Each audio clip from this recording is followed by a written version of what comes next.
Dosis de ciencia. Hoy, conociendo el ambiente. Bienvenidos a otra dosis de ciencia, como siempre en compañía del profe Mario Vázquez. Profe, bienvenido. ¿Cómo ha estado? Muy bien, muchas gracias. Qué bueno, conociendo el ambiente. Exactamente, de eso, eso fue lo que dije exactamente.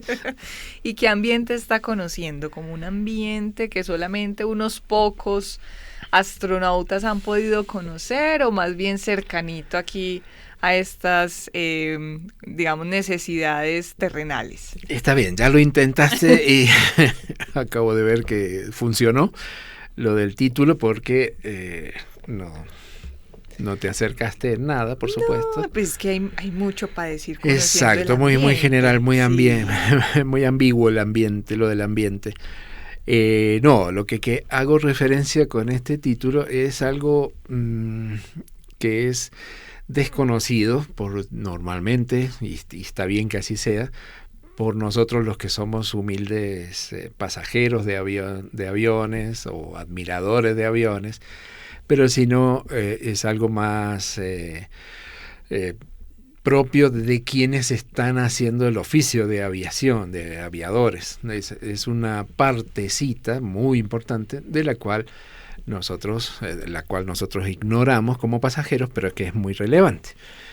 Y ya te voy ubicando que tiene que ver con la aviación. Y que aquí en este planeta, que no nos vamos a ir a explorar el espacio. No, exactamente. Sino que para hacer un poco un recorrido más bien histórico, es que pensar qué tipo de información necesitaban aquellos pioneros, los primeros aviadores intrépidos en sus máquinas voladoras de tela y madera que se caían siempre.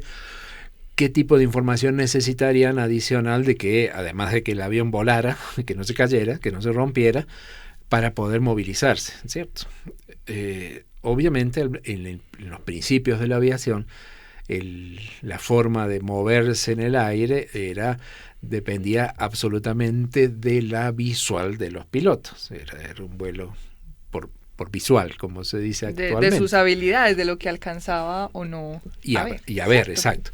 Entonces, en esas épocas dependía mucho de cómo se podían orientar, en donde querían volar, por lo que veían en el terreno.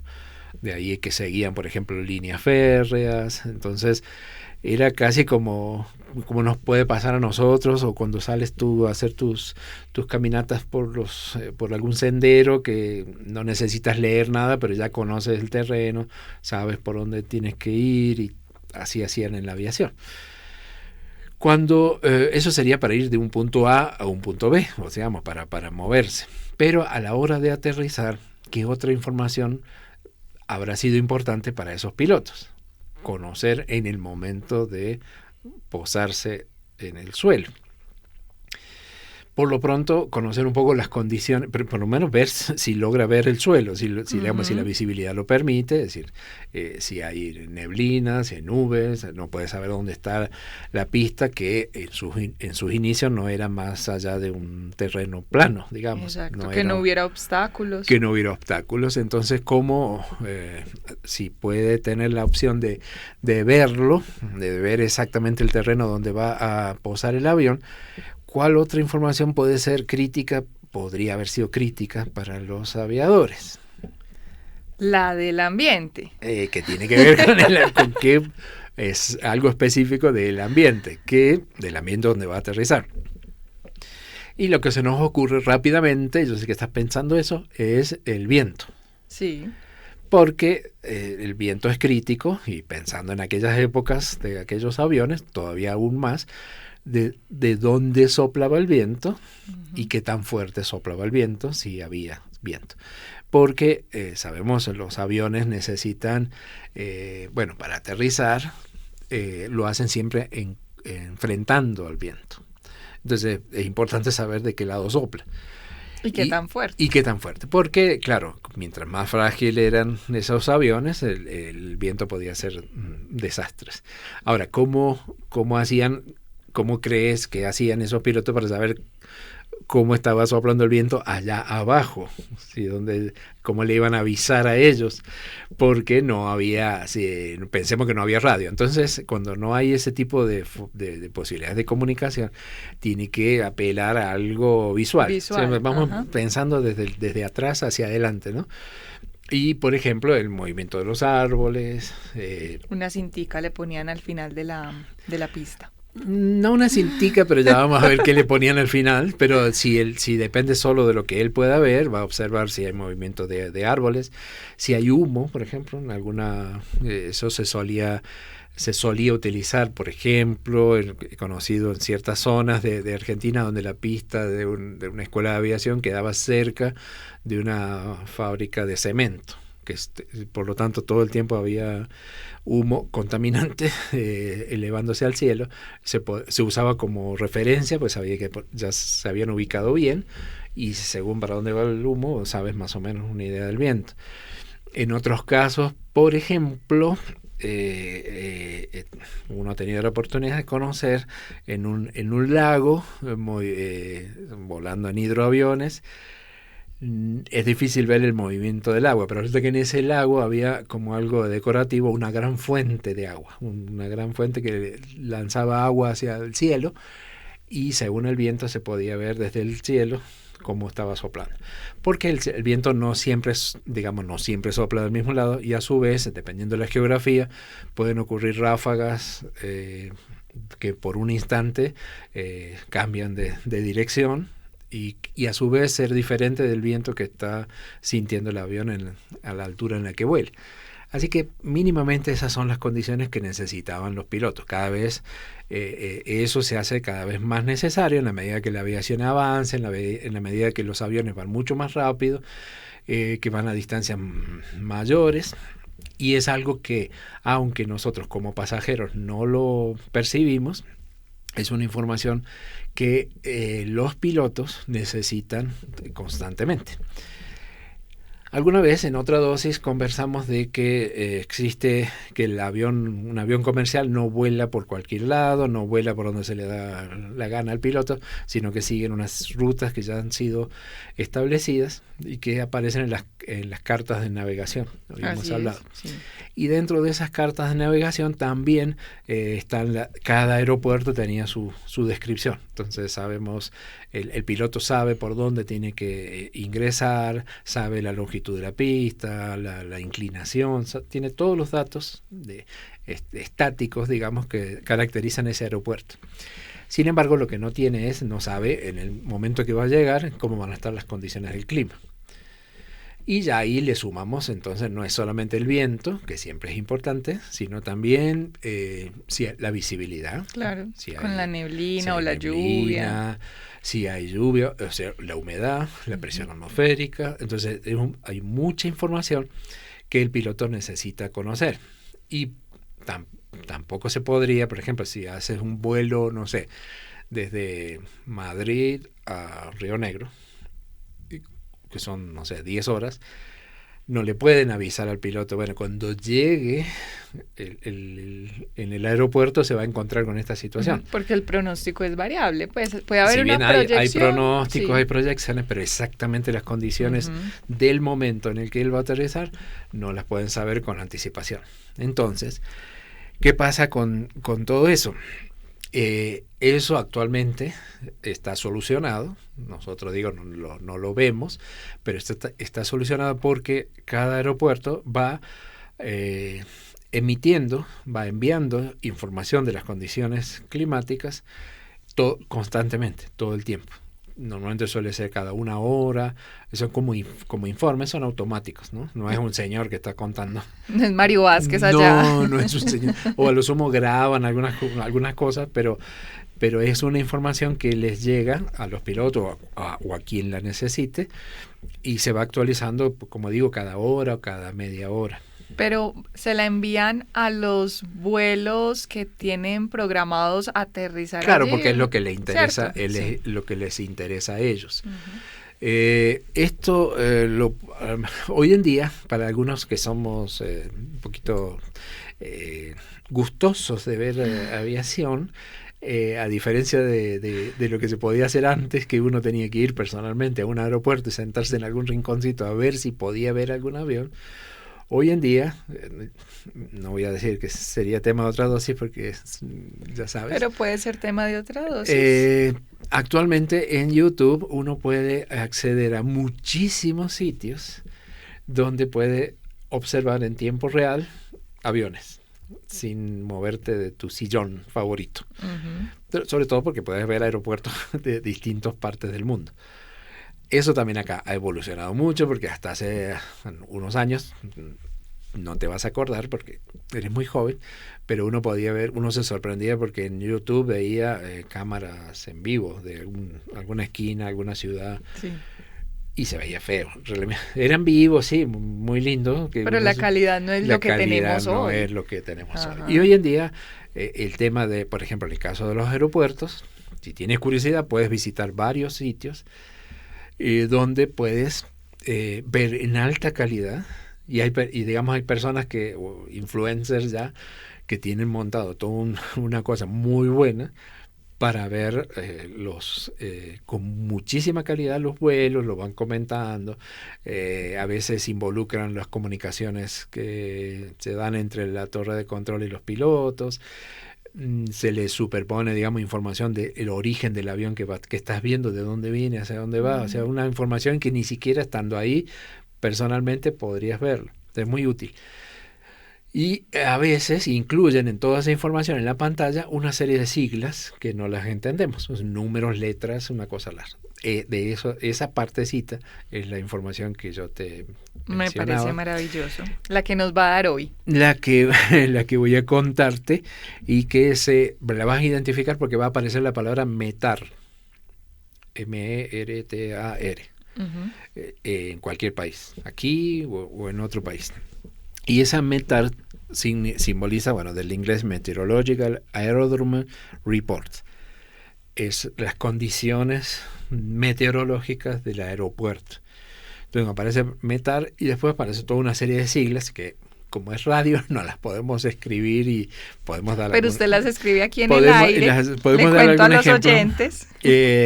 Por lo pronto es posible que encuentres la palabra METAR y después vas a encontrar letras o números separaditos en bloques. Y exactamente por lo que tengo aquí al frente a mí, podría ser 1, 2, 3, 4, 5, 6, 7 bloques. 7 cuadritos. O sea, pues, METAR y después identifica como 7 grupos de letras y números. Que a nosotros, como digo, no nos dice nada, pero que usted ya nos va para a contar. La gente que entiende y que necesita todo esto, si vas a encontrar de esos bloques, te voy contando de qué se trata cada uno. Entonces, el primero, METAR, va a aparecer siempre la misma palabrita. Luego van a aparecer unas letras. Después de METAR van a aparecer unas letras que también va a cambiar según el aeropuerto que se trate. Esas letras, por tanto, identifican el aeropuerto. Entonces, como decir, estas son las condiciones meteorológicas del aeropuerto Río Negro. Sería eso. Luego aparece un conjunto de números a continuación de esa letra, donde lo que se reporta ahí es de qué día se trata y de qué hora se trata. Porque como el reporte se va generando cada hora, por ejemplo, entonces para uno saber que ese fue el último que se tiene. De qué día y qué hora. Ahora, la hora tiene que ser tiempo universal, para que se lea igual en todo el mundo. El que mencionamos como militar, que es 23, 22, 18, ¿o cuál? No, sino que hay un tiempo, digamos, acá pueden ser las 2 de la tarde, o que te dice puede ser 14 horas, o 2 p.m., pero en el horario universal equivale, es como cuando hablábamos ya, no tengo el dato acá, pero lo vamos a traer, pero cuando hablabas de Greenwich, que es, hay un horario que es universal, ¿cierto? Entonces, acá pueden ser las 2 de la tarde, pero equivale a, no sé, las 19 horas de UTC, que es el tiempo universal. Hay una conversión, porque elabora para que cualquiera lo pueda leer en cualquier lado del mundo. Y no tenga que hacer cuentas. Luego aparece otro otro grupo de letras que tienen que ver o que hacen referencia al viento, lo que hablábamos recién, la importancia del viento, que es que te indica desde dónde está soplando el viento y también la velocidad. Ese bloquecito de números es fácil de identificar porque dentro de todas esas letras aparece la K y la T, que como tú imaginas, la K y la T quiere decir nudos, cuántos nudos. Entonces aparece un número que indica la dirección de acuerdo a la ubicación geográfica de la pista.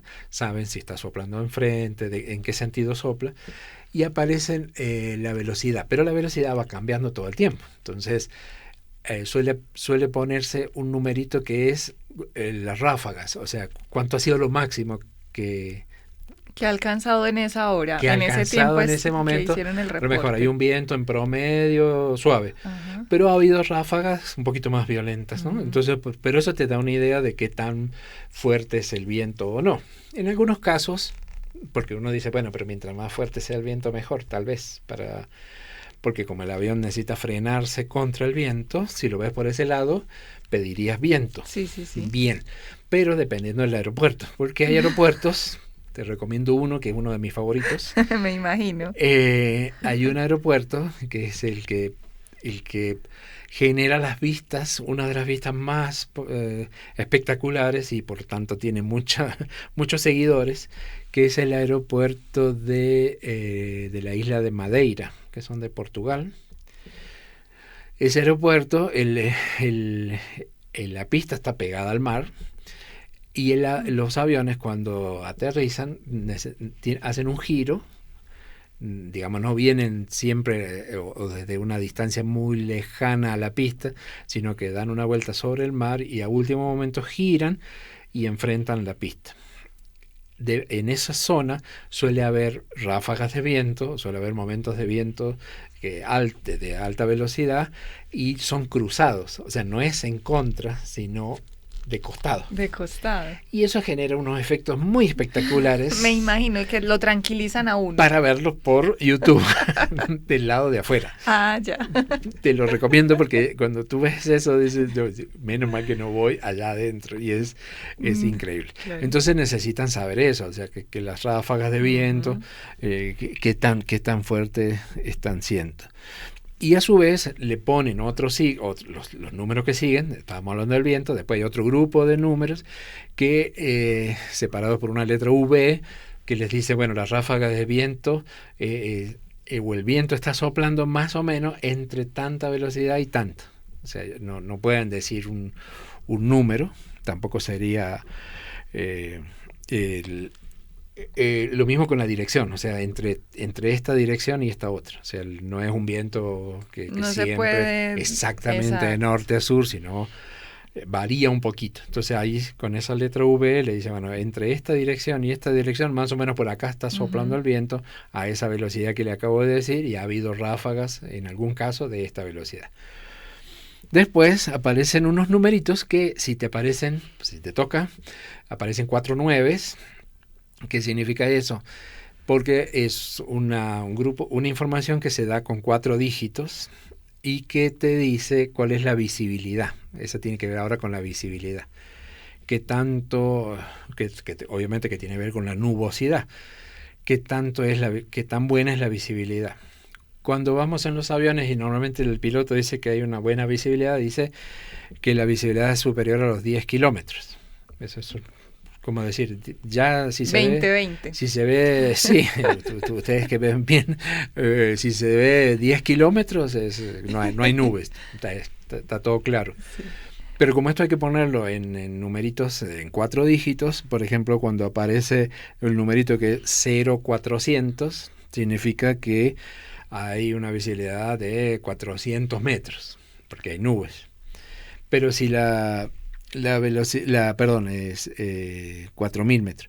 Cuando es mayor a 10.000, o sea, 10 kilómetros,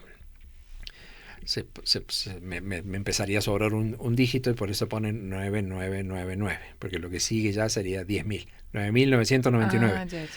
Lo que sigue sería, en realidad, eso quiere decir 10.000, o sea, 10.000 metros, o sea, 10 kilómetros. Cuando se ven los 4 nueves, es visibilidad óptima.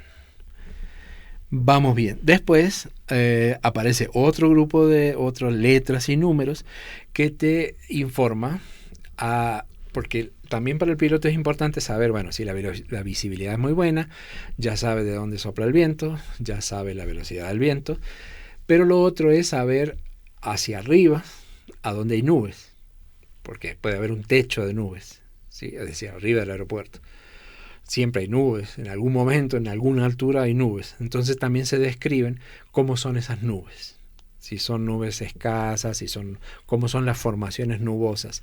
Y eso ellos lo identifican con unas letras que ya tienen un código. Entonces, si aparece por ejemplo, si aparece SCT, entonces sabe que son nubes escasas, están dispersas, por ejemplo. Pero así hay una gran combinación de letras que se las tienen que aprender y saben, entonces le están dando la información. ¿Qué tipo de nubes hay y a qué altura están? Y digamos que eso resulta útil cuando la visibilidad no es óptima, ¿cierto? Cuando hay una reducción allí, o también cuando uno ve tanto. Porque lo que les está diciendo es que cuando se vayan acercando, ¿con qué se van a encontrar? Okay. Porque puede ser que sobre el aeropuerto la visibilidad sea muy buena, pero ellos vienen de una gran altura acercándose al aeropuerto, entonces ¿con qué se van a ir encontrando cuando lleguen? O cuando levantan vuelos, lo mismo, o sea, a qué altura van a empezar a encontrar nubes. Así que esa es otra información. Y por último aparecen dos números, lo que cierra todo esto es dos numeritos y después viene otro más porque son muchos bloques, es la temperatura también. La temperatura en Celsius que está haciendo en el aeropuerto, se dan dos temperaturas, la temperatura ambiente, una barra, y la temperatura del punto de rocío, que hemos hablado alguna vez, que es cuando se condensa la humedad. Y eso puede ser, sobre todo en condiciones de invierno, muy críticas para la formación de hielo, de escarchas y todo eso. Y lo último que nos está faltando, ya le dijimos la temperatura, le dijimos qué hora era, le dijimos la velocidad del viento, le dijimos el tipo de nube, la visibilidad. El último dato que nos falta darle al piloto es la presión atmosférica.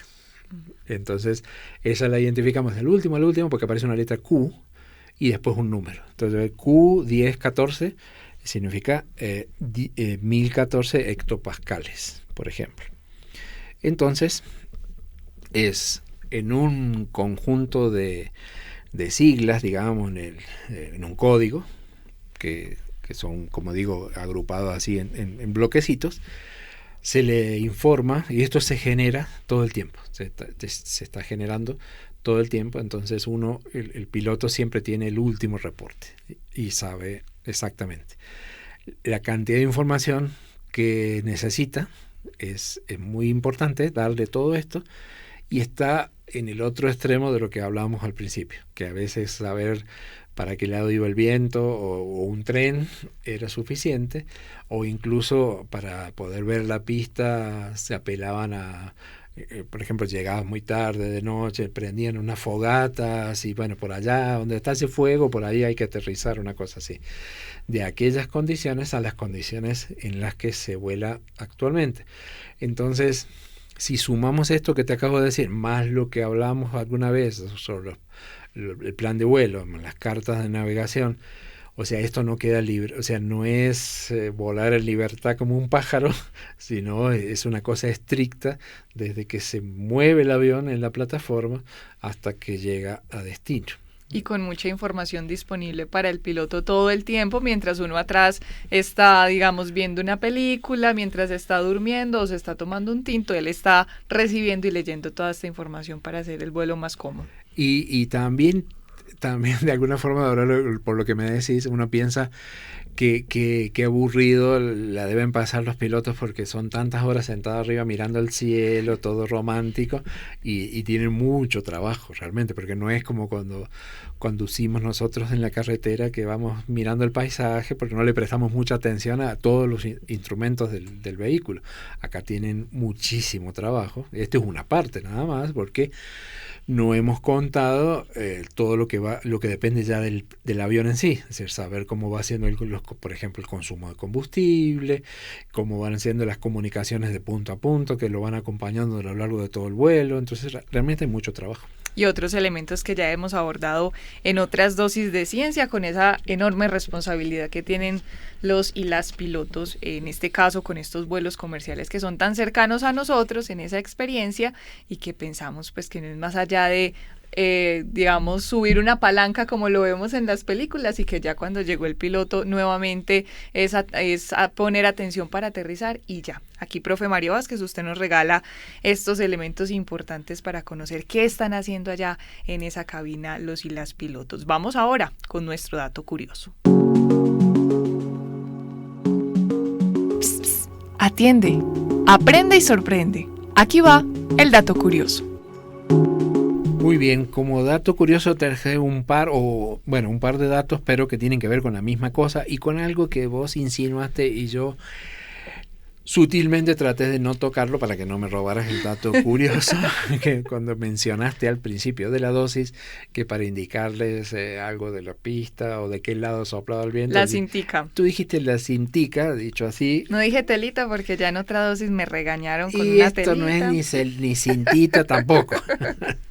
Esto, o sea, yo entiendo que estabas haciendo referencia al conocido anemoscopio. Claro. Exactamente. Eso, sí. El anemoscopio, sino que aquí en Colombia lo conocemos más cintica. como cintica.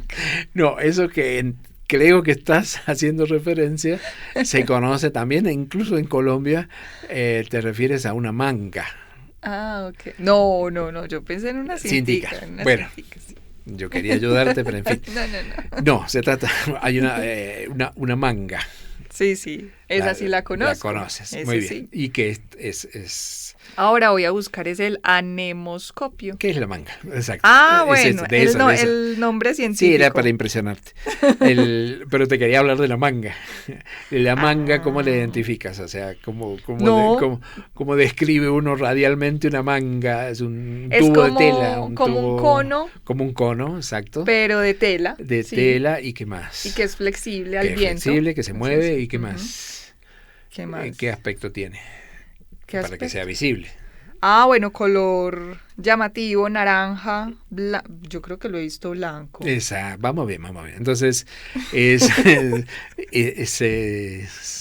uno dice, los distingue porque tiene que ser llamativo, te suena el naranja, suelen ser rojo y blanco, como franjas.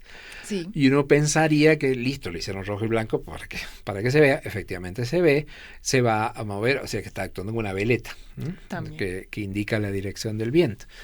Y efectivamente, porque se tiene que ver no desde la tierra, sino desde el aire. Desde el aire se tiene que ver. Y efectivamente para eso se usa, es algo, la veleta, muy conocido, muy antiguo. Lo que me llama un poco yo no lo sabía, confieso, es que no es una cosa simplemente de hacer las rayas blanca y roja para que se vea, sino que las rayitas tienen un sentido también, tienen una explicación, un objetivo, un propósito. Y un grosor para que sea... Exactamente. Ay, mira, cuente. Para que veas, porque son, aparentemente se hacen vamos a tener que ir a chequear, se hacen de cinco tramos. Cinco de cada color. 5 de cada color. Y cada tramo equivale a una velocidad de viento. Entonces, entre más larga la manga, es que está venteando más. No, okay. Sino que cada uno, bueno, sí, bueno, vamos ¿Sí o no, pues, profe? Bueno, no me complique la vida. Cada uno es una velocidad, que es de 3 nudos. Concretamente, 3 nudos.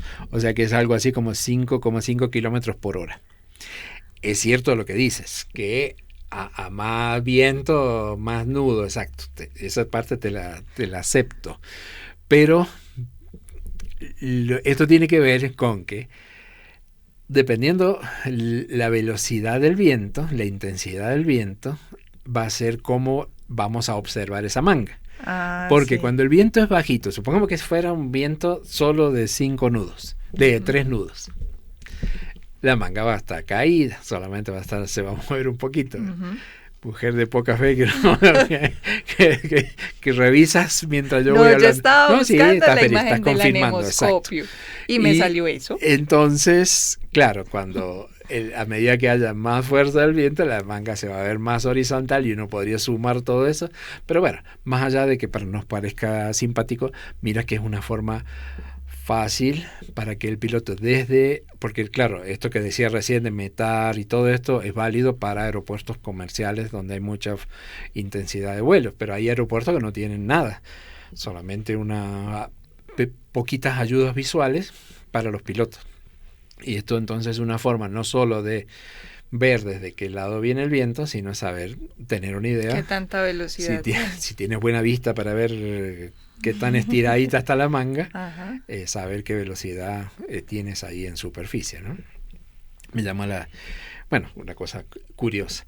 Y es utilizar actualmente algo que se inventó hace muchos años, ¿no? La veleta. O sea, hablando buscando información, se habla de que aparentemente en el año 48 antes de la era cristiana, en Atenas ya se utilizaban cosas, no la manga, sino la veleta, porque las veletas se hacen de distintos materiales, pero digamos, donde se prestaba atención, supongo yo que ligado a la navegación por mar, la importancia de saber de qué lado soplaban los vientos. Entonces, eso es muy antiguo.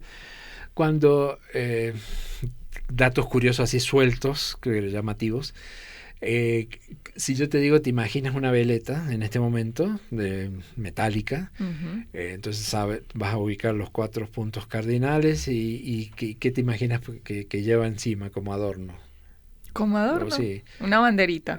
Porque tiene tiene que tener una flecha, una imagen de una veleta así que dibujabas cuando eras niña, si es que dibujabas veletas, pero tiene que tener una flecha que se mueve, ¿cierto? Según el viento.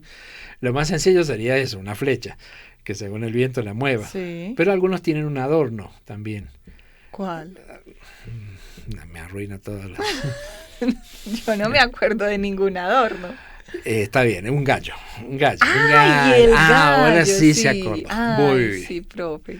Un gallo. Entonces te habrás preguntado alguna vez por qué el gallo en la veleta. Hace mucho no me lo preguntaba. Si alguna vez te lo preguntabas. Eso tiene que ver con la decisión de un papa, el Papa Nicolás I en el siglo IX, que ordenó en realidad poner el gallo en los campanarios. Pero los campanarios ya tenían veleta, entonces la forma fácil fue ponérselo a la veleta. ¿Y por qué poner un gallo? Porque hace referencia a cuando, de acuerdo a la Biblia, San Pedro niega a Jesús, y tiene que ver con el canto del gallo. Sí. Entonces el Papa en el siglo IX, el Papa Nicolás I, indica, hay que poner un gallo que, evoca ese momento. ¿Y dónde le ponemos el gallo? Pongámoslo en la veleta, entonces queda el gallito. No quiere decir que todas las veletas, porque ya después se genera toda una serie de adornos, ¿cierto? Que para mí uno de pensar así en veletas famosas y que sean grandes, se me ocurre una que es impresionantemente grande. O sea, que yo te diga que realmente la conoces, una veleta. Te imaginas que es algo pequeño, digamos, que vas a poner arriba para que se mueva, todo eso. Si yo te dijera que hay una veleta que tiene 3,47 metros de alto, o sea, 3,5 metros de alto, y que pesa 1.200 kilos. ¿En dónde está eso? Impresionaría, ¿cierto? ¿No? Y sin embargo, esa es una veleta, pero en realidad lo que impresiona es por el aspecto, porque es una obra de arte, es una cosa artística. Y es el giraldillo. Con eso ya te dije todo. Ya me quedó muy claro, pero ¿el giraldillo de quién? El giraldillo lo pusieron en el año 1568. Sí. Y es y si te digo la giralda. El giraldillo de Sevilla. El giraldillo de Sevilla. La giralda se la conoce a bueno, ya por cariño a la Catedral de Sevilla, en España. Ah, sí. La Giralda la catedral tiene una torre muy alta, esa es la Giralda. Y encima de esa torre está el Giraldillo, que es esta construcción, que es una veleta, pero es impresionante. Bueno, ¿por qué está ahí? Bueno, ya no tiene que ver con la aviación, pero eso ahí en el sur de España durante 500 años hubo ocupación árabe, entonces se acostumbraba que cuando después lo corrieron a los árabes, las construcciones que dejaron las mezquitas, sobre ellas construían iglesias cristianas o católicas. Entonces eso originalmente era una mezquita, entonces quedó una torre, entonces la Giralda, y arriba de todo está, que como es tan alta, desde abajo se ve pequeña, esa es la veleta, pero han hecho una réplica para que uno la pueda ver a nivel del suelo, y realmente son 3,5 metros, y es una obra muy bonita, y eso hay que ver la foto, por la arquitectura que tiene eso, funciona porque es como una capa, que es la que sirve para que se mueva, pero tiene que yo creo que soplar mucho viento para mover una cosa a 1.200 kilos, pero, así es, pero se le vale. Y además está muy hermosa, vale la pena buscarlo es muy allí bonita. En su buscador de confianza. ¿Y hay más datos, profe Mario? Te traje uno nada más que para molestarte, porque te hablé de las veletas, hablamos de la Giralda, hablamos del gallo que va sobre la veleta, y ya que estábamos con el gallo, traigo un gallo famoso de Juan Andrés. No. Que en época de pandemia, para nuestros oyentes, otro. Nuestro compañero Juan Andrés en Occidente, como estaba desde su casa, era muy común que al momento de salir al aire, pues escuchara un gallo de Otro fondo. gallo que tuvo casi tanto protagonismo como el de nuestro amigo Juan Andrés, es un gallo que es un adorno, en realidad es un souvenir. Si tienes la oportunidad de pasear por Portugal, una de las cosas típicas que uno compra es un gallito, gallitos. ¿Y por qué? ¿Y por qué? Porque hay una historia uniendo todo esto de los gallos y todo esto en Portugal, en una ciudad que se llama Barcelos. Hay una leyenda que en esa parte por ahí pasa uno de los tantos caminos de Santiago que van para Santiago de Compostela. Por ahí. Entonces eran transitados por peregrinos durante muchos años. Una leyenda dice que pasaba por ahí un peregrino rumbo a Camino de Santiago y ocurrió un robo, y lo acusaron a él de haber sido el responsable del robo, y lo condenaron a muerte, a la horca. Y él pidió hablar con el juez, porque no estaba de acuerdo, muy de acuerdo con que lo colgaran. Pidió hablar con el juez, lo llevaron a hablar con el juez, y el juez estaba comiendo, tenía una gran comilona, y estaban por comer un gallo. Tenía un gallo sobre la mesa. Y él le dijo, el condenado, que él era inocente, que ya iba a ver que cuando lo fueron a colgar, ese gallo se iba a levantar y iba a cantar. Y entonces, como por lo pronto le dio impresión al juez, digo, bueno, yo no me voy a comer esto ahora con lo que me acaba de decir. Y bueno, la leyenda dice que cuando lo iban a colgar, el gallo se levantó y cantó.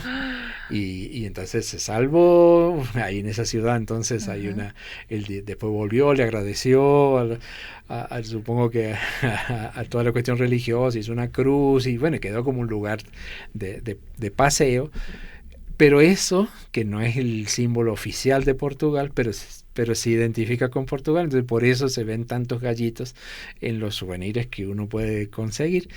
Entonces tenían que ver, los gallos siempre han tenido alguna presencia, como ves, no solo en pandemia, sino desde hace muchos años atrás. Y ya nos queda ahí la tarea cuando vayamos a Portugal alguna vez, de traer de souvenir un gallito. Profe Mario Vázquez, como siempre, muchísimas gracias por esta dosis de ciencia. Gracias a ti.